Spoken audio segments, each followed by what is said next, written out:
ਸਤਿ ਸ੍ਰੀ ਅਕਾਲ। ਸਾਹਿਤਕ ਸੱਥ ਚੈਨਲ 'ਤੇ ਆਪ ਜੀ ਦਾ ਸਵਾਗਤ। ਮੈਂ ਹਾਂ ਹਰਮੀਤ ਕੌਰ। ਅੱਜ ਦੀ ਕਲਾਸ ਵਿੱਚ ਮੱਧਕਾਲੀ ਪੰਜਾਬੀ ਸਾਹਿਤ ਦੀ ਸੂਫੀ ਕਾਵਧਾਰਾ ਦਾ ਸਰਵੇਖਣ ਲੈ ਕੇ ਹਾਜ਼ਰ ਹੋਏ ਹਾਂ। ਪਰ ਇਸ ਤੋਂ ਪਹਿਲਾਂ ਕਿ ਚਰਚਾ ਸ਼ੁਰੂ ਕੀਤੀ ਜਾਵੇ, ਚੈਨਲ 'ਤੇ ਨਵੇਂ ਜੁੜੇ ਵਿਦਿਆਰਥੀ ਚੈਨਲ ਨੂੰ ਸਬਸਕ੍ਰਾਈਬ ਕਰਨ ਦੇ ਨਾਲ ਬੈਲ ਦਾ ਬਟਨ ਵੀ ਦਬਾ ਲਵੋ ਤਾਂ ਜੋ ਆਉਣ ਵਾਲੀਆਂ ਵੀਡੀਓਜ਼ ਤੁਹਾਡੇ ਤੱਕ ਸਮੇਂ ਸਿਰ ਪੁੱਜਦੀਆਂ ਰਹਿਣ। ਚੈਨਲ ਦੀ ਪਲੇਲਿਸਟ ਦੇ ਵਿੱਚ ਜਾ ਕੇ ਹੁਣ ਤੱਕ ਜਾਰੀ ਕੀਤੀਆਂ ਗਈਆਂ ਲੈਕਚਰ ਲੜੀਆਂ ਵੀ ਸੁਣਦੇ ਰਹਿਣਾ ਅਤੇ ਚੈਨਲ ਨੂੰ ਆਪਣੇ ਹੋਰ ਵਿਦਿਆਰਥੀ ਸਾਥੀਆਂ ਦੇ ਨਾਲ ਸਾਂਝਾ ਕਰਦੇ ਰਹਿਣਾ ਤਾਂ ਜੋ ਵੱਧ ਤੋਂ ਵੱਧ ਵਿਦਿਆਰਥੀ ਇਸ ਚੈਨਲ ਦੇ ਨਾਲ ਜੁੜ ਕੇ ਆਪਣੀ ਪੜ੍ਹਾਈ ਨੂੰ ਸਮੇਂ ਸਿਰ ਅਤੇ ਸੁਚਾਰੂ ਢੰਗ ਦੇ ਨਾਲ ਜਾਰੀ ਰੱਖ ਸਕਣ। ਸੋ ਆਓ ਜੁੜਦੇ ਹਾਂ ਅੱਜ ਦੀ ਕਲਾਸ ਦੇ ਨਾਲ। ਸੂਫੀ ਕਾਵਧਾਰਾ ਪੰਜਾਬੀ ਸਾਹਿਤ ਦਾ ਵਡਮੁੱਲਾ ਜਾਂ ਬਹੁਮੁੱਲਾ ਵਿਰਸਾ ਹੈ ਜਾਂ ਸਰਮਾਇਆ ਹੈ। ਇਹ ਰੱਬੀ ਰੰਗ ਵਿੱਚ ਰੰਗੇ ਸੂਫੀ ਫਕੀਰਾਂ ਦੀ ਬਾਣੀ ਹੈ ਔਰ ਗੁਰਮਤਿ ਕਾਵਧਾਰਾ ਤੋਂ ਮਗਰੋਂ ਸੂਫੀ ਕਾਵਧਾਰਾ ਦਾ ਪੰਜਾਬੀ ਦੇ ਅਧਿਆਤਮਕ ਸਾਹਿਤ ਦੇ ਵਿੱਚ ਨਿਵੇਕਲਾ ਸਥਾਨ ਹੈ। ਇਸ ਕਾਵਧਾਰਾ ਦਾ ਆਰੰਭ ਜੋ ਹੈ ਬਾਬਾ ਫਰੀਦ ਦੇ ਨਾਲ ਹੁੰਦਾ ਹੈ ਪੂਰਵ ਨਾਨਕ ਕਾਲ ਦੇ ਵਿੱਚ। ਬਾਬਾ ਫਰੀਦ ਦੇ ਬਾਰੇ ਅਸੀਂ ਪੂਰਵ ਨਾਨਕ ਕਾਲ ਵਾਲੇ ਵੀਡੀਓ ਦੇ ਵਿੱਚ ਬੜੇ ਵਿਸਤਾਰ ਦੇ ਵਿੱਚ ਚਰਚਾ ਕਰ ਚੁੱਕੇ ਹਾਂ। ਬਾਬਾ ਫਰੀਦ ਨੂੰ ਪਹਿਲੇ ਪੜਾਅ ਦੇ ਸੂਫੀ ਕਵੀ ਕਿਹਾ ਜਾਂਦਾ ਹੈ ਔਰ ਦੂਜੇ ਪੜਾਅ ਦੇ ਜੋ ਪ੍ਰਮੁੱਖ ਸੂਫੀ ਕਵੀ ਹਨ ਉਹਨਾਂ ਦੇ ਵਿੱਚ ਸ਼ਾਹ ਹੁਸੈਨ ਦਾ ਨਾਮ ਸਭ ਤੋਂ ਵਧੇਰੇ ਪ੍ਰਸਿੱਧ ਹੈ। ਇਹਨਾਂ ਦਾ ਜਨਮ 1539 ਈਸਵੀ ਦੇ ਵਿੱਚ ਅਤੇ ਅੰਤਿਮ ਇਹਨਾਂ ਦਾ ਅਕਾਲ ਚਲਾਣਾ ਜੋ ਹੈ 1593 ਈਸਵੀ ਦਾ ਹੈ। ਮਾਧੋਲਾਲ ਹੁਸੈਨ ਨਾਮ ਦੇ ਨਾਲ ਇਹ ਮਸ਼ਹੂਰ ਸਨ ਔਰ ਸ਼ੇਖ ਬਹਿਲੌਲ ਜੋ ਸਨ ਉਹ ਇਹਨਾਂ ਦੇ ਗੁਰੂ ਸਨ।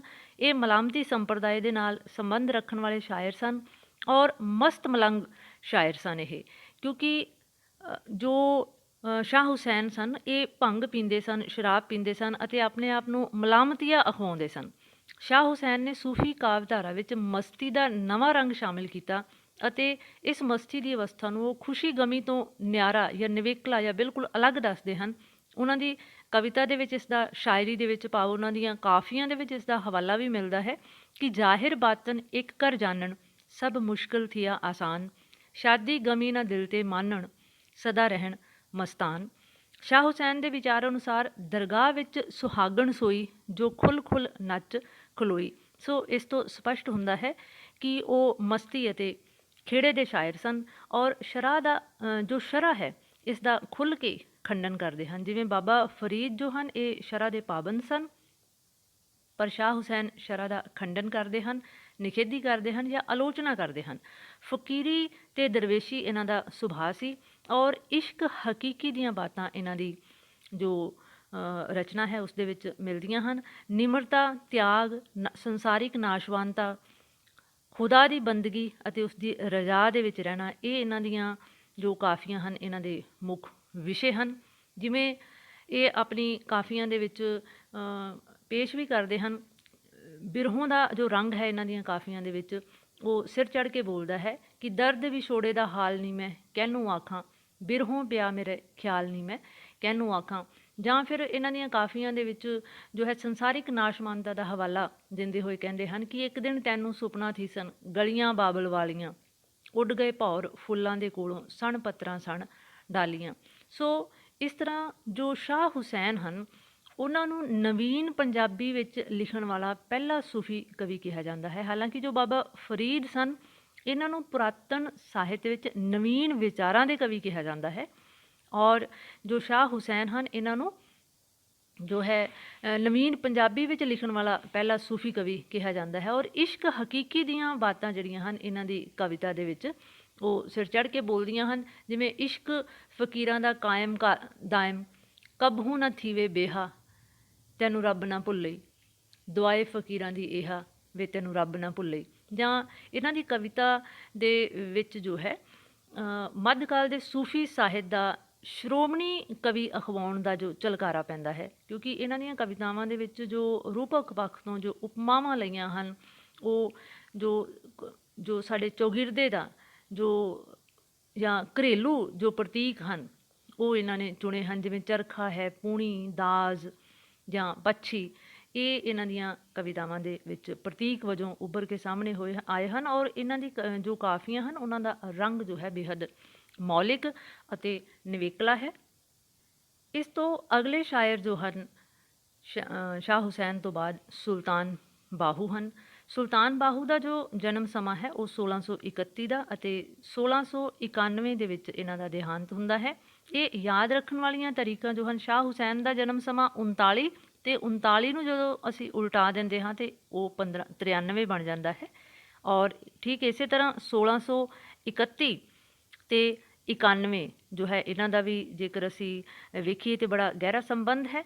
ਪਿੰਡ ਅਵਾਣ ਸ਼ੇਰਪੁਰ ਦੇ ਇਹ ਜੰਮਪਲ ਸਨ, ਜੋ ਕਿ ਝੰਗ ਸਿਆਲਾਂ ਦੇ ਨੇੜੇ ਪੈਂਦਾ ਹੈ, ਔਰ ਇਹ ਕਾਦਰੀ ਸੰਪਰਦਾਇ ਦੇ ਨਾਲ ਸੰਬੰਧ ਰੱਖਦੇ ਸਨ। ਇਹਨਾਂ ਦੀਆਂ ਰਚਨਾਵਾਂ ਜੋ ਹਨ ਸ਼ਹਰਫੀ ਛੰਦ ਦੇ ਵਿੱਚ ਲਿਖੀਆਂ ਹੋਈਆਂ ਹਨ ਅਤੇ ਦੋਹੜੇ ਇਹਨਾਂ ਦੇ ਬੜੇ ਮਸ਼ਹੂਰ ਹਨ। ਇਹਨਾਂ ਨੇ ਆਪਣੀਆਂ ਕਵਿਤਾਵਾਂ ਦੇ ਵਿੱਚ ਜੋ ਭੇਖਵਾਦ ਹੈ ਉਸ ਦਾ ਖੰਡਨ ਕੀਤਾ ਹੈ। ਬੌਧਿਕ ਰੰਗ ਹੈ ਇਹਨਾਂ ਦੀਆਂ ਕਵਿਤਾਵਾਂ ਦੇ ਵਿੱਚ, ਔਰ ਇਸ਼ਕ ਹਕੀਕੀ ਦੀਆਂ ਇਹ ਬਾਤਾਂ ਪਾਉਂਦੇ ਹਨ। ਸ਼ਾਹ ਹੁਸੈਨ ਵੀ ਇਸ਼ਕ ਹਕੀਕੀ ਦੇ ਸ਼ਾਇਰ ਹਨ, ਔਰ ਸੁਲਤਾਨ ਬਾਹੂ ਵੀ ਇਸ਼ਕ ਹਕੀਕੀ ਦੀ ਚਰਚਾ ਕਰਦੇ ਹਨ। ਇਸ਼ਕ ਦਾ ਦਰਜਾ ਜੋ ਹੈ ਇਹ ਈਮਾਨ ਤੋਂ ਵੀ ਉੱਚਾ ਮਿਥਦੇ ਹਨ। ਤਵੱਕਲ ਤੋਂ ਭਾਵ ਹੈ ਭਰੋਸਾ, ਹਰਖ, ਸੋਗ, ਫਕੀਰੀ, ਬੰਦਗੀ, ਖੁਦੀ, ਤੌਹੀਦ, ਵਹਾਦਤ ਯਾਨੀ ਕਿ ਭਗਤੀ ਅਤੇ ਫਿਕਰ ਜਾਂ ਚਿੰਤਨ ਇਹਨਾਂ ਦੀਆਂ ਕਵਿਤਾਵਾਂ ਦੇ ਮੁੱਖ ਵਿਸ਼ੇ ਹਨ। ਸੁਲਤਾਨ ਬਾਹੂ ਦੀ ਸਭ ਤੋਂ ਵੱਡੀ ਖੂਬੀ ਇਹ ਹੈ ਕਿ ਇਹਨਾਂ ਦੀਆਂ ਜੋ ਕਾਫੀਆਂ ਹਨ ਜਾਂ ਇਹਨਾਂ ਦੀਆਂ ਜੋ ਕਵਿਤਾਵਾਂ ਹਨ, ਰਚਨਾਵਾਂ ਹਨ, ਉਹਨਾਂ ਦੇ ਅਖੀਰ ਦੇ ਵਿੱਚ ਹੂ ਸ਼ਬਦ ਜੋ ਹੈ ਇਹਨਾਂ ਦੀ ਪਛਾਣ ਬਣ ਚੁੱਕਿਆ ਹੈ। ਜਿਵੇਂ ਅਲਫ ਅੱਲਾ ਚੰਬੇ ਦੀ ਬੂਟੀ ਮੁਰਸ਼ਦ ਮੇਰੇ ਮਨ ਲਾਈ ਹੂ, ਜਾਂ ਫਿਰ ਪੜ੍ਹ ਪੜ੍ਹ ਇਲਮ ਹਜ਼ਾਰ ਕਿਤਾਬਾਂ ਆਲਮ ਹੋਏ ਸਾਰੇ ਹੂ, ਇੱਕ ਹਰਫ ਇਸ਼ਕ ਦਾ ਨਾ ਪੜ੍ਹ ਜਾਣਨ ਭੁੱਲੇ ਫਿਰਨ ਵਿਚਾਰੇ ਹੂ। ਸੋ ਹੂ ਸ਼ਬਦ ਜੋ ਹੈ ਇਹਨਾਂ ਦੀ ਕਵਿਤਾ ਦੀ ਮੁੱਖ ਪਛਾਣ ਹੈ, ਔਰ ਇਹਨਾਂ ਦੀ ਕਵਿਤਾ ਜੋ ਹੈ ਇਹ ਵੀ ਲਹਿੰਦੀ ਭਾਸ਼ਾ ਭਾਵ ਮੁਲਤਾਨੀ ਦੇ ਵਿੱਚ ਲਿਖੀ ਹੋਈ ਹੈ। ਇਸ ਤੋਂ ਅਗਲੇ ਸ਼ਾਇਰ ਹਨ ਸ਼ਾਹ ਸ਼ਰਫ। ਸ਼ਾਹ ਸ਼ਰਫ ਦਾ ਜਨਮ ਸਮਾਂ ਜੋ ਹੈ ਉਹ 1659 ਈਸਵੀ ਦਾ, ਔਰ ਇਹਨਾਂ ਦਾ ਅਕਾਲ ਚਲਾਣਾ 1724 ਜਾਂ 25 ਦੇ ਕਰੀਬ ਮੰਨਿਆ ਜਾਂਦਾ ਹੈ। ਇਹ ਵੀ ਕਾਦਰੀ ਸੰਪਰਦਾਇ ਦੇ ਨਾਲ ਸੰਬੰਧ ਰੱਖਣ ਵਾਲੇ ਸੂਫੀ ਸ਼ਾਇਰ ਸਨ।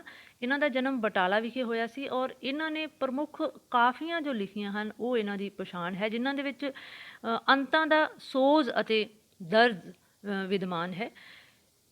ਇਹ ਸ਼ਾਹ ਸ਼ਰਫ ਜੋ ਹਨ, ਇਹਨਾਂ ਨੂੰ ਸ਼ਾਹ ਸ਼ਰਫ ਬਟਾਲਵੀ ਦੇ ਨਾਂ ਨਾਲ ਵੀ ਜਾਣਿਆ ਜਾਂਦਾ ਹੈ। ਇਹਨਾਂ ਨੇ ਲਾਹੌਰ ਦੇ ਵਿੱਚ ਜੋ ਹੈ ਆ ਕੇ ਆਪਣੇ ਮੁਹੰਮਦ ਫਾਜ਼ਲ ਨੂੰ ਜੋ ਹੈ ਮੁਰਸ਼ਦ ਧਾਰਨ ਕਰ ਲਿਆ, ਗੁਰੂ ਧਾਰਨ ਕਰ ਲਿਆ, ਅਤੇ ਸਾਰੀ ਉਮਰ ਲਾਹੌਰ ਵਿੱਚ ਰਹਿ ਕੇ ਹੀ ਇਹਨਾਂ ਨੇ ਗੁਜ਼ਾਰੀ। ਔਰ ਜੋ ਹੈ ਇਹਨਾਂ ਦੀ ਕਵਿਤਾ ਦੇ ਵਿੱਚ ਜਾਂ ਇਹਨਾਂ ਦੀ ਰਚਨਾ ਦੇ ਵਿੱਚ ਫਕੀਰੀ ਰੰਗ ਦੀ ਜੋ ਹੈ ਪ੍ਰਧਾਨਤਾ ਹੈ, ਅਤੇ ਉਸ ਵਿੱਚ ਮਾਲਕ ਦੇ ਜਾਂ ਰੱਬ ਦੇ ਉਸ ਕਾਦਰ ਕੁਦਰਤ ਦੇ ਵਸਲ ਦੀ ਸਿੱਕ ਹੈ। ਪਰ ਇਸ ਦੀ ਰਚਨਾ ਜੋ ਹੈ ਸ਼ਾਹ ਹੁਸੈਨ ਅਤੇ ਬੁੱਲੇ ਸ਼ਾਹ ਨੂੰ ਦੀ ਉਚਾਈ ਨੂੰ ਨਹੀਂ ਧਾਰਨ ਕਰ ਸਕੀ। ਇਸ ਦੀ ਕਵਿਤਾ ਦੀ ਵੰਨਗੀ ਜਿਵੇਂ ਹੈ ਕਿ ਅੱਖੀਆਂ ਦੁੱਖ ਭਰੀਆਂ ਮੇਰੀ ਵੇਖਣ ਯਾਰ ਤੁਸਾਂ ਨੂੰ, ਡਿੱਠੋਂ ਬਾਜ ਰਹਿਣ ਨਾ ਮੂੜੇ ਲੱਗੀ ਚੋਟ ਨੈਣਾ ਨੂੰ। ਇਹ ਇਹਨਾਂ ਦੀ ਰਚਨਾ ਦਾ ਇੱਕ ਨਮੂਨਾ ਅਸੀਂ ਦਿੱਤਾ ਹੈ। ਜਾਂ ਫਿਰ ਇਹਨਾਂ ਦੀ ਕਵਿਤਾ ਦੇ ਵਿੱਚ ਬੋਲੀ ਜਾਂ ਅਲੰਕਾਰ ਜੋ ਹਨ, ਜਾਂ ਰਸਮਈ ਕਵਿਤਾ ਦਾ ਜੋ ਅੰਦਾਜ਼ ਹੈ ਉਹ ਦੂਜਿਆਂ ਨਾਲੋਂ ਨਿਵੇਕਲਾ ਵੀ ਹੈ। ਜਿਵੇਂ ਮੈਂ ਪੀਆ ਬਿਨ ਪਲਕ ਨਾ ਵਿਹਾਵੇ, ਜਿਉਂ ਜਲ ਬਿਨ ਮਛਲੀ ਤੜਫਾਵੇ। ਇਸ ਤਰ੍ਹਾਂ ਜੋ ਹੈ ਇਹਨਾਂ ਤੋਂ ਬਾਅਦ ਆ ਜਾਂਦੇ ਹਨ ਮੌਲਾਨਾ ਅਬਦੀ। ਮੌਲਾਨਾ ਅਬਦੀ ਜੋ ਹਨ, ਇਹਨਾਂ ਦਾ ਜਨਮ ਮਲਕਾ ਹਾਂਸ ਦਾ ਹੈ, ਤਹਿਸੀਲ ਪਾਕਪਟਨ, ਜ਼ਿਲ੍ਹਾ ਮਿੰਟ ਗੁਮਰੀ ਜੋ ਕਿ ਪਾਕਿਸਤਾਨ ਵਿਖੇ ਹੈ। ਇਹਨਾਂ ਨੂੰ ਜਹਾਂਗੀਰ ਦੇ ਸਮਕਾਲੀ ਮੰਨਿਆ ਜਾਂਦਾ ਹੈ, ਔਰ ਇਹਨਾਂ ਦੀ ਮੌਤ ਔਰੰਗਜ਼ੇਬ ਦੇ ਸਮੇਂ ਦੀ ਮੰਨੀ ਜਾਂਦੀ ਹੈ। ਮੌਲਾਨਾ ਅਬਦੀ ਦੀ ਰਚਨਾ ਜੋ ਹੈ 12 ਅਨਵਾਰ ਨਾਮ ਹੇਠ ਜੋ ਹੈ ਜਾਣੀ ਜਾਂਦੀ ਹੈ, ਔਰ ਇਹਨਾਂ ਦੀ ਇੱਕੋ ਇੱਕ ਕਵਿਤਾ ਦੀਆਂ ਜੋ 17 ਹਨ, ਦਿਲ ਦਰਿਆ ਸਮੁੰਦਰੋਂ ਡੂੰਘੇ ਕੌਣ ਦਿਲਾਂ ਦੀਆਂ ਜਾਣੇ। ਅਸਲ ਦੇ ਵਿੱਚ ਇਸ ਕਵਿਤਾ ਨੇ ਹੀ ਇਹਨਾਂ ਨੂੰ ਪ੍ਰਸਿੱਧੀ ਦੀ ਸਿਖਰ 'ਤੇ ਪਹੁੰਚਾ ਦਿੱਤਾ ਹੈ, ਕਿਉਂਕਿ ਇਹ ਕਵਿਤਾ ਜਾਂ ਇਹ ਕਾਫੀ ਜੋ ਹੈ ਇਹਨਾਂ ਦੀ ਭਾਵ ਇਹ ਰਚਨਾ ਜੋ ਹੈ ਇਹ ਲੋਕ ਮਨਾਂ ਦੇ ਉੱਤੇ ਉਕਰੀ ਹੋਈ ਹੈ। ਲੋਕ ਮੁਹਾਵਰੇ ਵਾਲੀ ਹੋਣ ਸਦਕਾ ਜੋ ਹੈ ਮੌਲਾਨਾ ਅਬਦੀ ਦਾ ਨਾਂ ਦਿਲ ਦਰਿਆ ਸਮੁੰਦਰੋਂ ਡੂੰਘੀ ਕੌਣ ਦਿਲਾਂ ਦੀਆਂ ਜਾਣੇ ਸਦਕਾ ਲੋਕ ਦਿਲਾਂ ਦੇ ਵਿੱਚ ਵਸਿਆ ਹੋਇਆ ਹੈ। ਇਸ ਤੋਂ ਅਗਲੇ ਸ਼ਾਇਰ ਹਨ ਬੁੱਲੇ ਸ਼ਾਹ। ਬੁੱਲੇ ਸ਼ਾਹ ਜਿਨ੍ਹਾਂ ਨੂੰ ਕਿ ਸੂਫੀ ਕਵਿਤਾ ਦਾ ਸ਼ਿਖਰ ਕਿਹਾ ਜਾ ਸਕਦਾ ਹੈ। ਬੁੱਲੇ ਸ਼ਾਹ ਦਾ ਪੰਜਾਬੀ ਸੂਫੀ ਸਾਹਿਤ ਦੇ ਵਿੱਚ ਬੇਹੱਦ ਨਿਵੇਕਲਾ ਅਤੇ ਵਡਮੁੱਲਾ ਸਥਾਨ ਹੈ, ਕਿਉਂਕਿ ਇਹ ਤੀਜੇ ਪੜਾਅ ਦੇ ਸੂਫੀ ਕਵੀ ਹਨ, ਔਰ सूफी शायरी या सूफी कविता ਦਾ ਇਹ शिखर ਹਨ। ਇਹਨਾਂ ਦਾ ਜਨਮ 1680 ਈਸਵੀ ਦੇ ਵਿੱਚ ਅਤੇ ਅਕਾਲ ਚਲਾਣਾ 1758 ਦੇ ਵਿੱਚ ਹੁੰਦਾ ਹੈ। ਇਹ ਸੈਯਦ ਘਰਾਣੇ ਦੇ ਨਾਲ ਸੰਬੰਧ ਰੱਖਦੇ ਸਨ। ਮੁਰਸ਼ਦ ਸ਼ਾਹ ਅਨਾਇਤ ਨੂੰ ਇਹਨਾਂ ਨੇ ਗੁਰੂ ਧਾਰਨ ਕੀਤਾ, ਜੋ ਕਿ ਅਰਾਈ ਜਾਤ ਦੇ ਸਨ, ਜਿਸ ਦਾ ਉਸ ਵੇਲੇ ਦੇ ਸਮਾਜ ਦੇ ਵਿੱਚ ਕਾਫੀ ਵਿਰੋਧ ਵੀ ਕੀਤਾ ਗਿਆ, ਪਰ ਲੋਕਾਂ ਦੀ ਵਿਰੋਧਤਾ ਵੱਲ ਉਹਨਾਂ ਨੇ ਕਿਸੇ ਤਰ੍ਹਾਂ ਦਾ ਧਿਆਨ ਨਹੀਂ ਦਿੱਤਾ ਔਰ ਆਪਣੇ ਮੁਰਸ਼ਦ ਦੇ ਗੁਰੂ ਦੇ ਰੰਗ ਦੇ ਵਿੱਚ ਅਜਿਹੇ ਰੰਗੇ ਗਏ ਕਿ ਬੌੜੀ ਬੌੜੀ ਵੇ ਤਬੀਬਾ ਮੇਰੀ ਜ਼ਿੰਦ ਗਈਆ, ਤੇਰੇ ਇਸ਼ਕ ਨਚਾਇਆ ਕਰ ਥਈਆ ਥਈਆ ਦੀਆਂ ਬਾਤਾਂ ਪਾਉਂਦੇ ਰਹੇ। ਇਹਨਾਂ ਨੇ ਸੂਫੀ ਕਾਵ ਦੇ ਖੇਤਰ ਦੇ ਵਿੱਚ 156 ਕਾਫੀਆਂ, ਇੱਕ 12ਵਾਂ, ਇੱਕ 18ਵਾਂ, 3 ਛੇਹਰਫੀਆਂ, 49 ਦੋੜੇ ਅਤੇ 40 ਗੰਢਾਂ ਦੇ ਕੇ ਪੰਜਾਬੀ ਸੂਫੀ ਸਾਹਿਤ ਦੀ ਝੋਲੀ ਨੂੰ ਕਾਫੀ ਜੋ ਹੈ ਵਿਕਸਾਇਆ।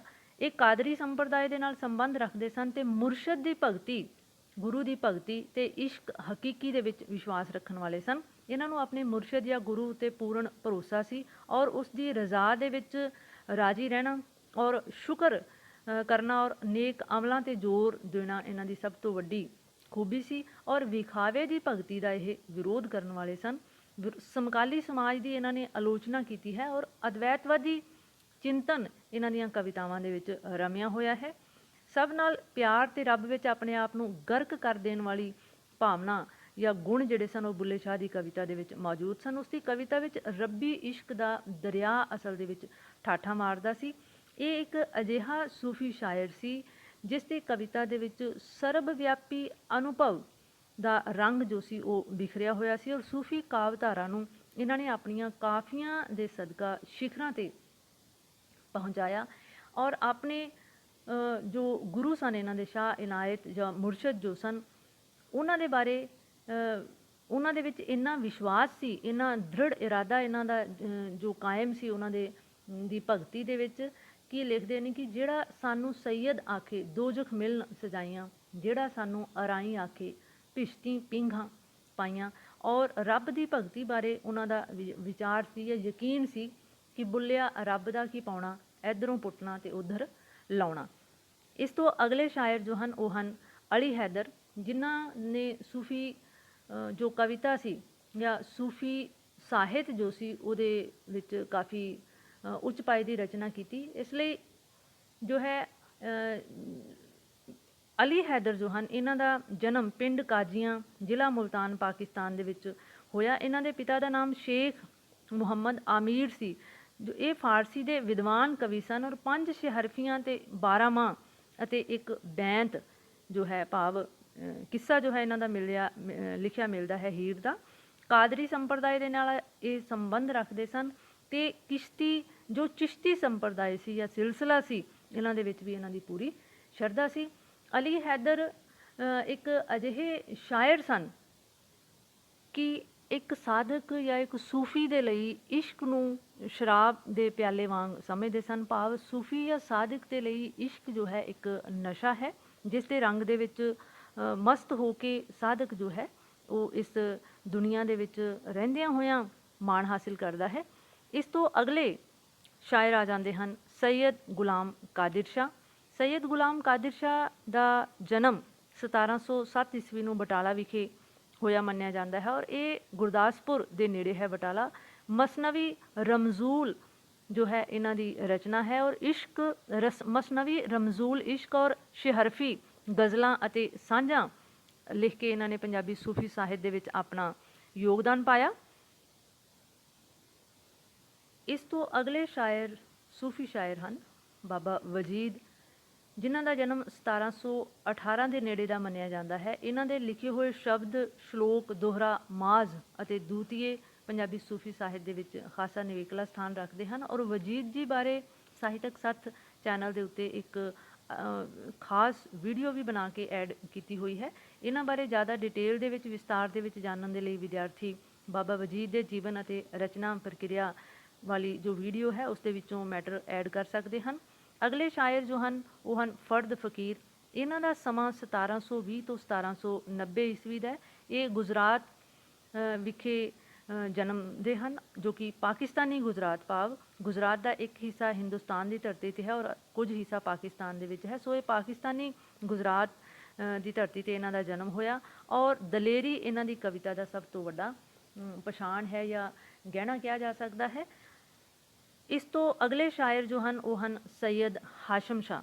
ਹਾਲਾਂਕਿ ਹਾਸ਼ਮ ਸ਼ਾਹ ਜੋ ਹਨ ਉਹ ਕਿੱਸਾਕਾਰ ਹਨ, ਉਹਨਾਂ ਨੇ ਸੱਸੀ ਪੁੰਨੂ ਦਾ ਕਿੱਸਾ ਲਿਖਿਆ ਹੈ, ਪਰ ਕਿਉਂਕਿ ਉਹਨਾਂ ਦੇ ਕਿੱਸੇ ਦੇ ਵਿੱਚ ਵੀ ਜੋ ਹੈ ਇੱਕ ਸੂਫੀਆਂ ਵਾਲੀ ਰੰਗਤ ਕਿਤੇ ਨਾ ਕਿਤੇ ਮੌਜੂਦ ਹੈ।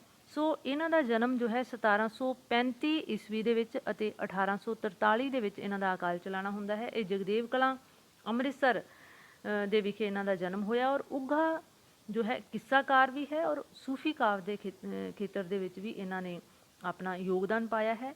ਕਾਮਲ ਇਸ਼ਕ ਜਿਸ ਦੇ ਦੀਦਾਰ ਇਹਨਾਂ ਦੀ ਰਚਨਾ ਸੱਸੀ ਪੁੰਨੂ ਦੇ ਵਿੱਚੋਂ ਵੀ ਹੁੰਦੇ ਹਨ ਔਰ ਦੋੜੇ ਅਤੇ ਡਿਓਡਾ ਇਹਨਾਂ ਦੀਆਂ ਸੂਫੀ ਰੰਗ ਦੀਆਂ ਰਚਨਾਵਾਂ ਹਨ। ਜਿਵੇਂ ਦਿਲ ਤੂੰ ਹੀ ਦਿਲ ਭਰ ਵੀ ਤੂੰ ਹੀ ਦਰਦ ਤੂੰ ਹੈ ਦੁੱਖ ਤੇਰਾ ਨੀਂਦਰ ਭੁੱਖ ਆਰਾਮ ਤੂੰ ਹੀ ਤੂੰ ਅਤੇ ਮੈਂ ਬਿਨ ਜਗਤ ਤੈਂ ਬਿਨ ਜਗਤ ਹਨੇਰਾ। ਭਾਵ ਦਿਲ ਤੂੰ ਹੀ ਦਿਲ ਭਰ ਵੀ ਤੂੰ ਦਰਦ ਤੂੰ ਦੁੱਖ ਤੇਰਾ ਨੀਂਦਰ ਭੁੱਖ ਆਰਾਮ ਤੂੰ ਹੀ ਤੂੰ ਅਤੇ ਤੈਂ ਬਿਨ ਜਗਤ ਹਨੇਰਾ। ਇਹ ਵਿਚਾਰ ਜੋ ਹਨ ਹਾਸ਼ਮ ਦੀ ਕਵਿਤਾ ਦੇ ਵਿੱਚ ਨਿਸ਼ੰਗ ਹੋ ਕੇ ਉਸਨੇ ਪ੍ਰਗਟਾਏ ਹਨ ਔਰ ਹਾਸ਼ਮ ਦੇ ਜੋ ਕਿੱਸਾ ਹੈ ਸੱਸੀ ਪੁੰਨੂ ਉਸ ਦੇ ਵਿੱਚ ਵੀ ਇਸ ਦੀ ਜੋ ਕਾਮਲ ਇਸ਼ਕ ਦੀ ਬਾਤ ਪਾਉਂਦਾ ਹੈ। ਉਹ ਸੱਸੀ ਪੁੰਨੂ ਦੇ ਇਸ਼ਕ ਨੂੰ ਜੋ ਹੈ ਇੱਕ ਤਰ੍ਹਾਂ ਦੇ ਨਾਲ ਰੱਬੀ ਇਸ਼ਕ ਦਾ ਦਰਜਾ ਦਿੰਦਾ ਹੋਇਆ ਲਿਖਦਾ ਹੈ ਕਿ ਸੁਣ ਸੁਣ ਹੋਤ ਸੱਸੀ ਦੀਆਂ ਬਾਤਾਂ ਕਾਮਲ ਇਸ਼ਕ ਕਮਾਇਆ ਹਾਸ਼ਮ ਜੋਸ਼ ਤਬੀਅਤ ਕੀਤਾ ਵਹਿਮ ਇਤੇ ਵੱਲ ਆਇਆ। ਸੋ ਇਹਨਾਂ ਰਚਨਾਵਾਂ ਤੋਂ ਸਾਬਿਤ ਹੁੰਦਾ ਹੈ ਕਿ ਹਾਸ਼ਮ ਸ਼ਾਹ ਜੋ ਹੈ ਉਹ ਭਾਵੇਂ ਇੱਕ ਪ੍ਰਮੁੱਖ ਕਿੱਸਾਕਾਰ ਹੋਇਆ ਹੈ ਪਰ ਸੂਫੀ ਕਵਿਤਾ ਦੇ ਖੇਤਰ ਦੇ ਵਿੱਚ ਵੀ ਉਸ ਦਾ ਯੋਗਦਾਨ ਵੱਡਮੁੱਲਾ ਹੈ ਕਿਉਂਕਿ ਉਹ ਮੂਲ ਰੂਪ ਦੇ ਵਿੱਚ ਸੂਫੀ ਰੰਗ ਦਾ ਸ਼ਾਇਰ ਹੀ ਸੀ। ਅਗਲੇ ਸ਼ਾਇਰ ਜੋ ਹਨ ਉਹ ਹਨ ਗੁਲਾਮ ਜ਼ਿਲਾਨੀ ਰੋਹਤਕੀ। ਇਹਨਾਂ ਦਾ ਜਨਮ 1749 ਈਸਵੀ ਦੇ ਵਿੱਚ ਅਤੇ ਅਕਾਲ ਚਲਾਣਾ 1819 ਦੇ ਵਿੱਚ ਹੁੰਦਾ ਹੈ। ਇਹ ਕਾਦਰੀ ਸੰਪਰਦਾਇ ਦੇ ਨਾਲ ਸੰਬੰਧ ਰੱਖਣ ਵਾਲੇ ਵੈਰਾਗਮਈ ਸ਼ਾਇਰ ਸਨ ਔਰ ਚੌਬਰਗਾ ਛੰਦ ਦੇ ਵਿੱਚ ਇਹਨਾਂ ਨੇ ਰਚਨਾਵਾਂ ਕੀਤੀਆਂ ਹਨ। ਇਹ ਕਿਉਂਕਿ ਜ਼ਿਆਦਾ ਮਹੱਤਵਪੂਰਨ ਕਵੀ ਨਹੀਂ ਹਨ ਜੋ ਅਖੀਰ ਦੇ ਵਿੱਚ ਅਸੀਂ ਜਿਨ੍ਹਾਂ ਦਾ ਜ਼ਿਕਰ ਕਰ ਰਹੇ ਹਨ, ਪਰ ਸੂਫੀ ਸਾਹਿਤ ਦੇ ਵਿਕਾਸ ਦੇ ਵਿੱਚ ਇਹਨਾਂ ਨੇ ਆਪਣਾ ਨਿਵੇਕਲਾ ਯੋਗਦਾਨ ਪਾਇਆ ਹੈ। ਇਸ ਤੋਂ ਅਗਲੇ ਸ਼ਾਇਰ ਜੋ ਹਨ ਇਹਨਾਂ ਦਾ ਜਨਮ 1841 ਈਸਵੀ ਦੇ ਵਿੱਚ ਹੁੰਦਾ ਹੈ। ਇਹ ਹਨ ਗੁਲਾਮ ਫਰੀਦ ਜੋ ਅਸਲ ਦੇ ਵਿੱਚ ਸੂਫੀ ਸਾਹਿਤ ਦੇ ਅੰਤਿਮ ਕਵੀ ਮੰਨੇ ਜਾਂਦੇ ਹਨ ਕਿਉਂਕਿ ਬਾਬਾ ਫਰੀਦ ਸ਼ੱਕਰਗੰਜ ਦੇ ਨਾਲ ਸੂਫੀ ਸਾਹਿਤ ਦੀ ਸ਼ੁਰੂਆਤ ਹੁੰਦੀ ਹੈ ਔਰ ਗੁਲਾਮ ਫਰੀਦ ਜਿਨ੍ਹਾਂ ਦਾ ਜਨਮ 1841 ਦੇ ਵਿੱਚ ਔਰ ਅੰਤਿਮ ਜੋ ਅਕਾਲ ਚਲਾਣਾ ਇਹਨਾਂ ਦਾ 1901 ਦੇ ਵਿੱਚ ਹੁੰਦਾ ਹੈ, ਇਹ ਸੂਫੀ ਸਾਹਿਤ ਦੇ ਅੰਤਿਮ ਕਵੀ ਹਨ। ਇਹਨਾਂ ਦੀਆਂ 272 ਕਾਫੀਆਂ ਜੋ ਹਨ ਮਿਲਦੀਆਂ ਹਨ। ਭਾਵ ਵਿਦਿਆਰਥੀਆਂ ਦੇ ਯਾਦ ਰੱਖਣ ਦੇ ਲਈ ਕਿ ਸੂਫੀ ਸਾਹਿਤ ਦੀ ਸ਼ੁਰੂਆਤ ਜਿਹੜੀ ਹੈ ਉਹ ਹੋਈ ਹੈ ਬਾਬਾ ਫਰੀਦ ਦੇ ਨਾਲ ਔਰ ਅੰਤ ਜੋ ਹੈ ਉਹ ਹੋਇਆ ਹੈ ਗੁਲਾਮ ਫਰੀਦ ਦੇ ਨਾਲ। ਇਸ ਤੋਂ ਬਾਅਦ ਆ ਜਾਂਦਾ ਹੈ ਸੂਫੀ ਕਵਿਤਾ ਦਾ ਰੂਪਕ ਪੱਖ। ਰੂਪਕ ਪੱਖ ਜੋ ਹੈ ਇਸ ਦੇ ਵਿੱਚ ਅਸੀਂ ਸੂਫੀ ਕਵਿਤਾ ਦੇ ਜੋ ਸੂਫੀ ਸਿਧਾਂਤ ਹਨ ਉਹਨਾਂ ਬਾਰੇ ਵੀ ਥੋੜ੍ਹਾ ਜਿਹਾ ਚਰਚਾ ਕਰਨਾ ਚਾਹਾਂਗੇ ਕਿ ਸੂਫੀ ਸਿਧਾਂਤਾਂ ਦੇ ਅਨੁਸਾਰ ਰੱਬ ਇੱਕ ਹੈ ਔਰ ਸਾਰੀ ਸ੍ਰਿਸ਼ਟੀ ਦੀ ਉਪਜ ਜੋ ਹੈ ਉਹ ਉਸੇ ਦਾ ਹੀ ਸਰੂਪ ਜੋ ਹੈ ਇਸ ਦੇ ਵਿੱਚ ਰਮਿਆ ਹੋਇਆ ਹੈ। ਰੱਬ ਸੱਚਾ ਹੈ, ਕਲਿਆਣਕਾਰੀ ਹੈ ਔਰ ਇਸ਼ਕ ਦੇ ਰਾਹ 'ਤੇ ਚੱਲਣ ਦੀ ਪ੍ਰੇਰਨਾ ਹੈ ਇਸ ਦੇ ਵਿੱਚੋਂ ਮਿਲਦੀ। ਔਰ ਸੂਫੀਆਂ ਦੀਆਂ 4 ਅਵਸਥਾਵਾਂ ਹਨ ਜਿਵੇਂ ਸ਼ਰੀਅਤ, ਤਰੀਕਤ, ਹਕੀਕਤ ਅਤੇ ਮਾਰਫਤ, ਜਿਸ ਦੇ ਵਿੱਚੋਂ ਜੋ ਹੈ ਲੰਘਣਾ ਪੈਂਦਾ ਹੈ ਇੱਕ ਸੂਫੀ ਦਰਵੇਸ਼ ਨੂੰ। ਸੂਫੀ ਮਿਲਾਪ ਦੀ ਅਵਸਥਾ ਨੂੰ ਮਾਰਫਤ ਆਖਦੇ ਹਨ ਅਤੇ ਕਾਮਲ ਮੁਰਸ਼ਦ ਦੇ ਦੱਸੇ ਰਾਹ ਉੱਤੇ ਚੱਲਣਾ ਇਹ ਆਪਣਾ ਨੇਕ ਅਮਲ ਜਾਂ ਫਰਜ਼ ਸਮਝਦੇ ਹਨ ਔਰ ਇਹਨਾਂ ਦੀ ਬਾਣੀ ਦੇ ਵਿੱਚ ਨਿਮਰਤਾ ਜਾਂ ਰੱਬ ਦੀ ਰਜ਼ਾ ਦੇ ਵਿੱਚ ਰਹਿਣਾ ਅਤੇ ਸਾਦਾ ਜੀਵਨ ਜਿਉਣਾ ਅਤੇ ਰੱਬ ਨੂੰ ਪਿਆਰ ਕਰਨਾ ਸਭ ਤੋਂ ਵੱਡੇ ਸਿਧਾਂਤ ਹਨ।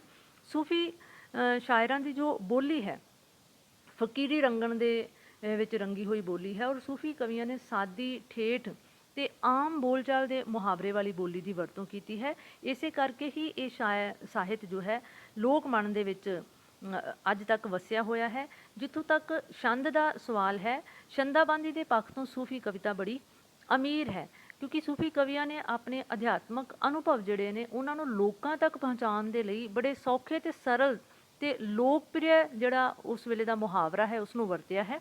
ਔਰ ਸ਼ੇਖ ਫਰੀਦ ਦੇ ਜਿਵੇਂ ਸ਼ਲੋਕ ਹਨ ਜਾਂ ਸ਼ਬਦ ਜੋ ਹਨ ਕਿਉਂਕਿ ਉਹ ਮੁੱਢਲੀ ਪੰਜਾਬੀ ਕਵਿਤਾ ਦਾ ਅੰਗ ਸਨ ਪਰ ਫਿਰ ਵੀ ਲੋਕ ਮੂੰਹਾਂ 'ਤੇ ਚੜ੍ਹੇ ਹੋਏ ਹਨ ਔਰ ਜੋ ਸੂਫੀਆਂ ਨੇ ਅਲੰਕਾਰ ਵਰਤੇ ਹਨ, ਇਹ ਵੀ ਨਿੱਤ ਦੇ ਜੀਵਨ ਦੇ ਵਿੱਚੋਂ ਲਏ ਹਨ।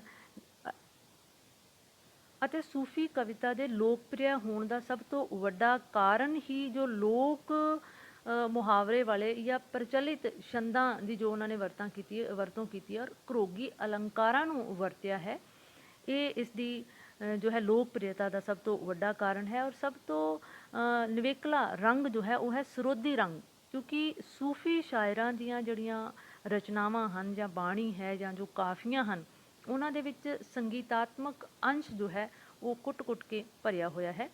ਜੇ ਸਮੁੱਚੇ ਰੂਪ ਦੇ ਵਿੱਚ ਸਿੱਟੇ ਵਜੋਂ ਕਿਹਾ ਜਾ ਸਕੇ ਤਾਂ ਸੂਫੀ ਕਵਿਤਾ ਜੋ ਹੈ ਵਿਸ਼ੇ ਦੇ ਪੱਖੋਂ ਅਤੇ ਰੂਪਕ ਪੱਖੋਂ ਦੋਹਾਂ ਪੱਖਾਂ ਤੋਂ ਹੀ ਬੜੀ ਮਹਾਨਤਾ ਰੱਖਦੀ ਹੈ। ਔਰ ਆਪਣੀ ਬੋਲੀ, ਸ਼ਬਦਾਵਲੀ ਅਤੇ ਜੋ ਨਿਵੇਕਲੇ ਸ਼ਬਦ ਭੰਡਾਰਾਂ ਦੇ ਸਦਕਾ ਇਹ ਕਵਿਤਾ ਪੰਜਾਬੀ ਸਾਹਿਤ ਦੇ ਇਤਿਹਾਸ ਦੇ ਵਿੱਚ ਕਾਫੀ ਸਰਾਹੀ ਗਈ ਹੈ, ਕਾਫੀ ਮਹਾਨਤਾ ਵਾਲਾ ਔਰ ਸਤਿਕਾਰ ਭਰਿਆ ਸਥਾਨ ਰੱਖਦੀ ਹੈ। ਸੋ ਉਮੀਦ ਹੈ ਕਿ ਸੂਫੀ ਸਾਹਿਤ ਦੇ ਬਾਰੇ ਵਿਦਿਆਰਥੀਆਂ ਨੂੰ ਸੰਪੂਰਨਤਾ ਦੇ ਨਾਲ, ਬਹੁਤ ਹੀ ਸਪਸ਼ਟਤਾ ਦੇ ਨਾਲ ਇਹ ਜੋ ਵਿਸ਼ਾ ਹੈ ਅੱਜ ਦਾ, ਜਾਂ ਇਹ ਪ੍ਰਸ਼ਨ ਜੋ ਹੈ